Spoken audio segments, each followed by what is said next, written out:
Hi everybody, gals and guys, I'm Meghan Klingenberg, your host of Meghan Klingenberg is Your BFF, and this episode is coming at you hot, just a few hours after Team USA closed out their winning group phase with a big win over Sweden.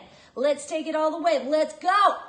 Hold the celebrations for a sec though. On today's episode, stay tuned because I will be answering your questions.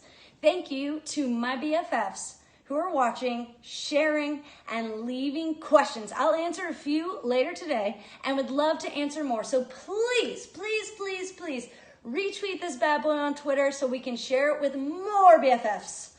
Today, I'll be previewing what's about to go down in the knockout stage, and of course, I'll be recapping today's game versus Sweden. But first, we have some World Cup hot goss and headlines to get through.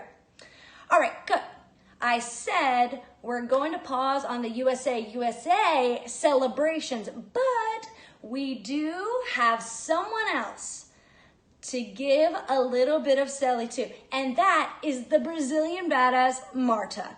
She passed Germany's Miroslav Klose for an all-time World Cup scoring record after getting her 17th goal off a penalty in this week's game against Italy. You go, Marta. Honestly, I played it with Marta for 2 years in Sweden, and she is a gem of a human and a great teammate who works her butt off for her team. I gotta be honest, there are times where Marta has been dribbling faster down the field than I can sprint while making a supporting run. So this is not that surprising to me. Nonetheless, a huge congratulations to Marta. Also, more in Marta news, this was her first win, club or country, since July of last year. That should get her revved up.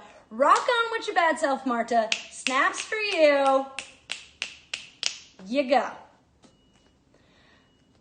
So, pause for a second. What was that? I have a breaking news bulletin. This just in, VAR still sucks. In this week's group games, VAR fucked Nigeria and also Scotland, and in my opinion, also Sweden. Deja vu or what, people? We've been talking about this on every single episode of Meghan Klingenberg is Your BFF, and I'm sad to say it, but let's be prepared for some more VAR-induced outrage in the knockout stage. In other news, that's not really news because I've known it and said it and lived it for my whole entire life. People asked for the receipts, and we gave them the receipts. The Wall Street Journal ran the numbers and found that from 2016 to 2018, the U.S. women's national team out-earned the men's games by about $1 million. So that's $50.8 million in revenue for the women's games and $49.9 million for the dudes. Specifically, our 2015 World Cup win, in case, I don't know, was that subtle enough? Too subtle? Not so, okay. Majorly boosted revenue for the women's games. Now, let's look at more receipts, shall we? In 2019, 750 million plus people tuned in around the world, and we're bound to keep smashing records with a 22.4 million people tuning in for Brazil's last World Cup match versus Italy. It's the second most watched women's soccer game in history after the 2015 final. And why, you might ask?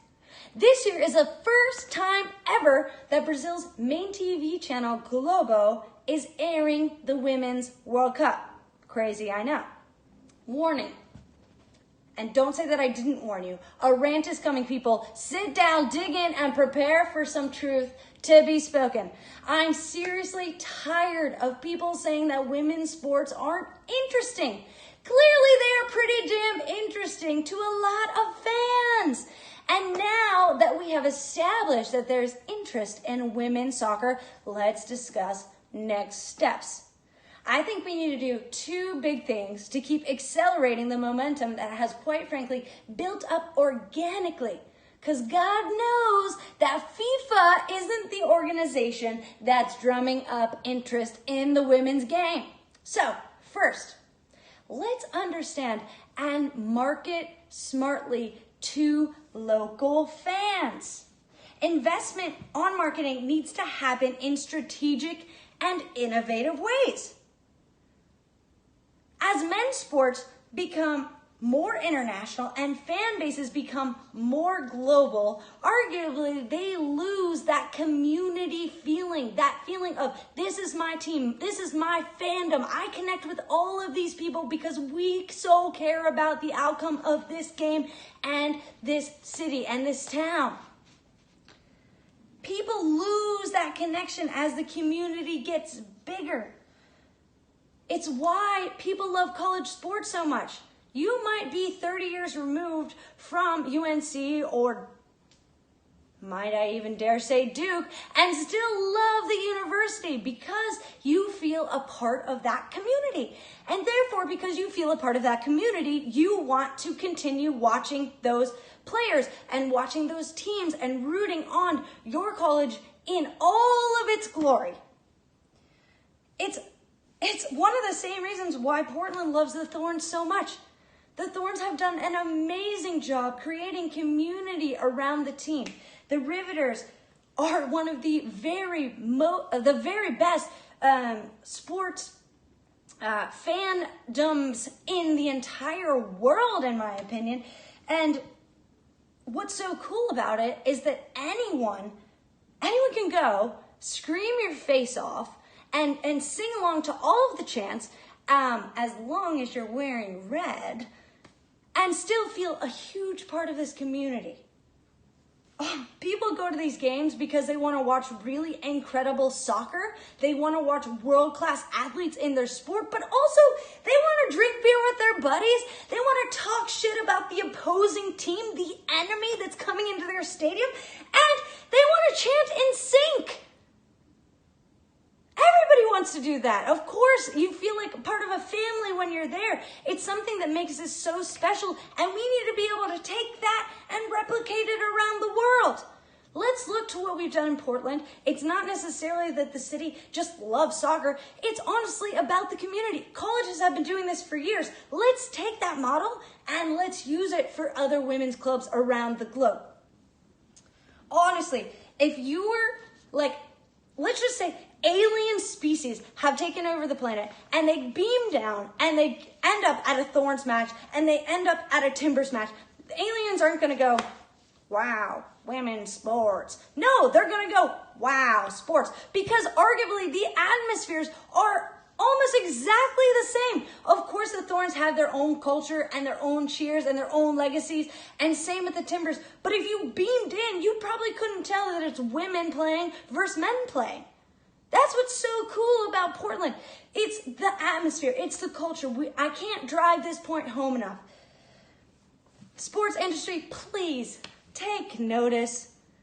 Market like Portland does, not just to families and kids. If you look around in the stadium, there's plenty of families and kids, and everybody, like I said, is welcome. But kids don't have any disposable income at all. They don't have money. Let's market to the beer drinking, smoke bomb throwing, flag waving people. They want to be there, and they're at every single game, and they're making the atmosphere fun.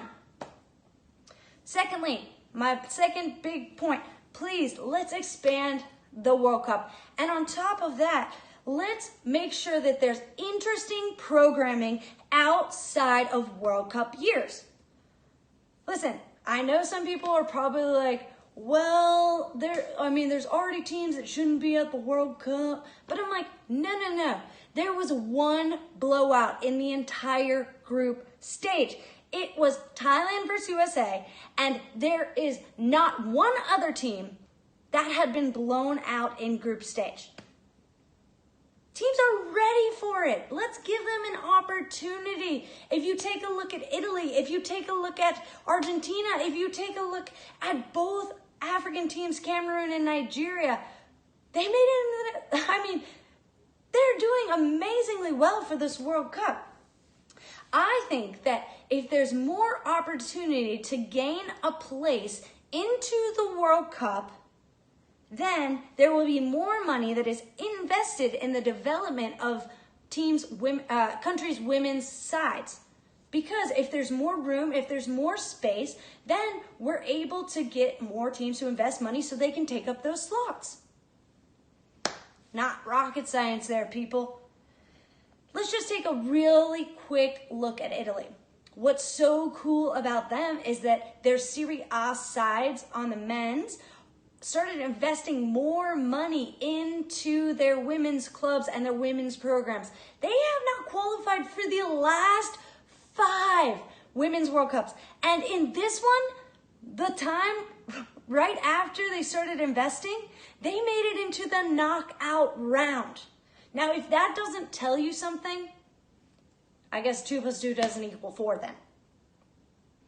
Finally, let's make sure that there's more meaningful programming in non-World Cup years. And I'm not talking Euros. I'm not talking creating our own Gold Cup, because honestly, I don't really even think that's that interesting. I think people are starved for more entertaining games. I'm talking, let's have the Portland Thorns play Lyon, play Wolfsburg, play Arsenal, play Barcelona, Manchester City. Let's get these different clubs playing against each other in a Nations League or something like that. I think our fans are thirsting for it. I'd watch it. Hell, I'd play in it. All right, and now a word from our fake sponsor. What's the only appropriate drink to wash down a well-argued rant? Well, that would be a refreshing kombucha. Bubbles, a little bit of caffeine, and probiotics to calm a queasy stomach after any argument. And now, the hot take about the USA-Sweden game that you have all been waiting for. If you remember last episode of Meghan Klingenberg is Your BFF, I said that the USA always struggles against Sweden because they're fit, they're technical, and they're organized. Also, because the Swedes always bring it, they seem to have a belief that they can beat the USA. Well, that didn't happen today. The USA looked solid. They were very strong going forward. They created chances and they finished their chances. Finally, they got the Swedes off their back because they haven't been producing good results against the Swedes for the last couple years. But with this 2-0 win, I think they puts them in a great mindset going into the knockout stage.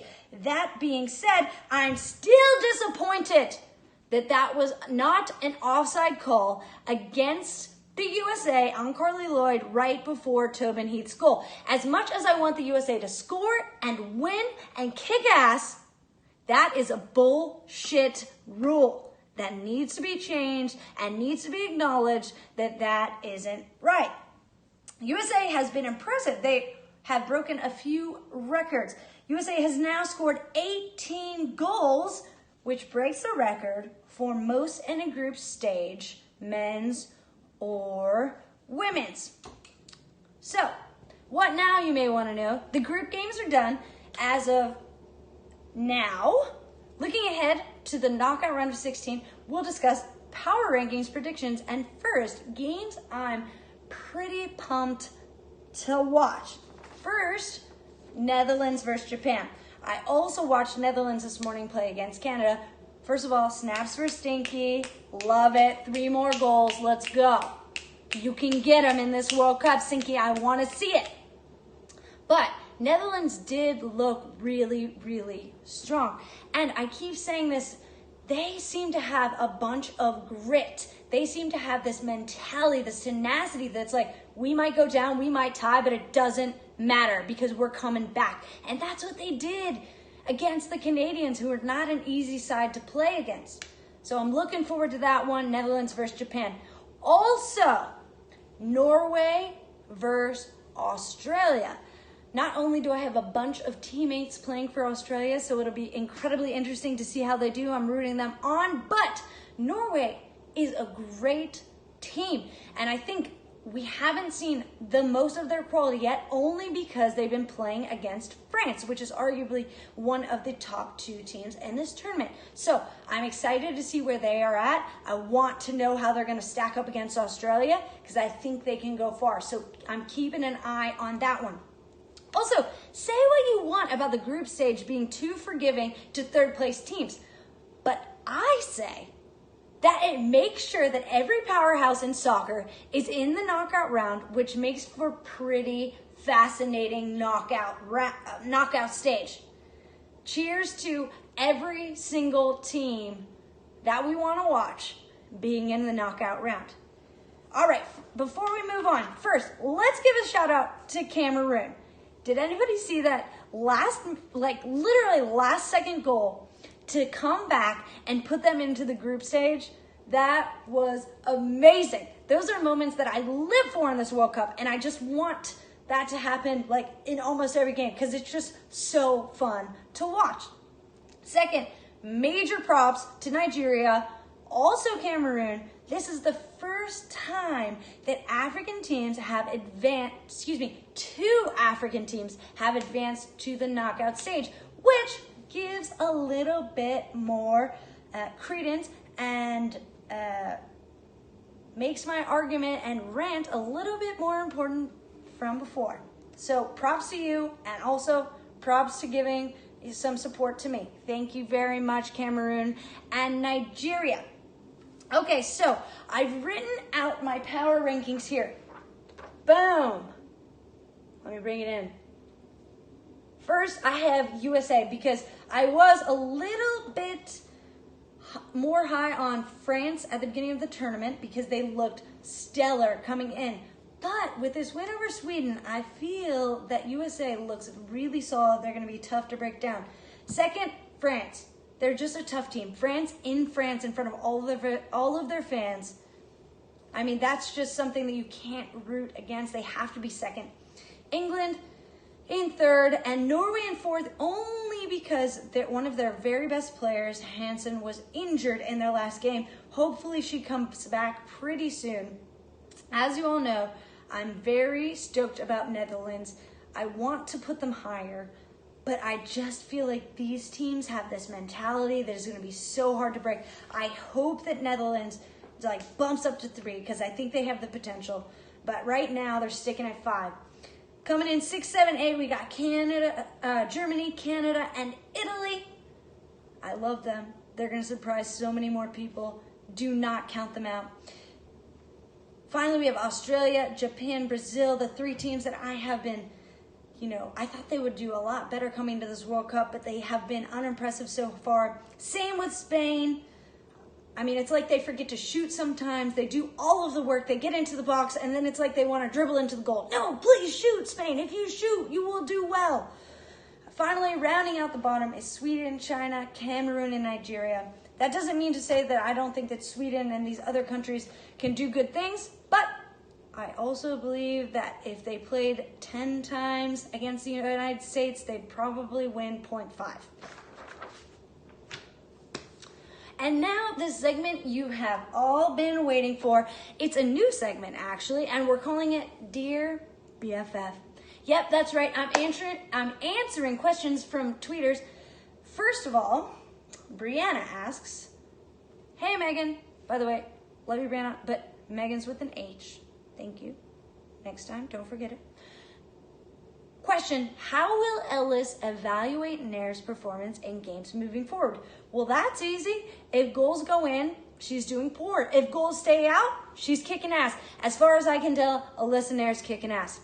All right, next, Surprise Island asks, your thoughts on the U.S. Women's National Team keeper situation, and also when will I be receiving half of my BFF charm? Okay, I pretty much just answered the first part. The keeper situation is totally fine. Alyssa Nair hasn't let in a goal yet. She's doing amazingly well, as I thought she would.